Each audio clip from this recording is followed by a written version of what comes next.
నమస్కారం చెప్పి న్యూస్ కి స్వాగతం. నెల్లూరు జిల్లా వెంకటగిరి నియోజకవర్గంలో వైఎస్ఆర్సీపీ పార్టీ నుండి టీడీపీ పార్టీలోకి వలసలు వస్తున్నారు.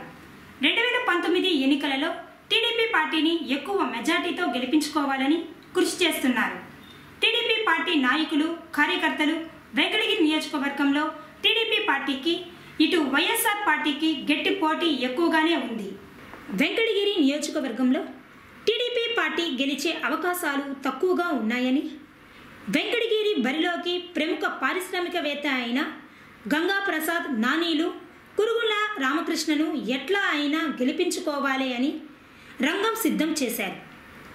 గత వారం రోజుల నుండి గంగా ప్రసాద్ అందరితోనూ మంతనాలు జరుపుతూ వెంకటగిరిలోనే ఉండేందుకు ఇంటిని అద్దెకి తీసుకున్నారు. టీడీపీ పార్టీపై కొంతమంది వ్యతిరేకత చూపుతున్న వాళ్లను గంగా ప్రసాద్ వద్దకు పిలిపించుకొని మంతనాలు జరిపేందుకు కృషి చేస్తున్నారు.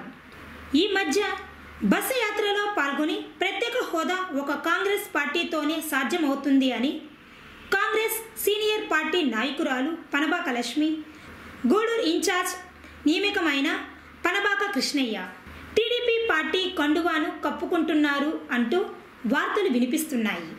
ఇక 2 రోజులలో చంద్రబాబు నాయుడు సమక్షంలో పార్టీ తీర్థం తీసుకోనున్నారు.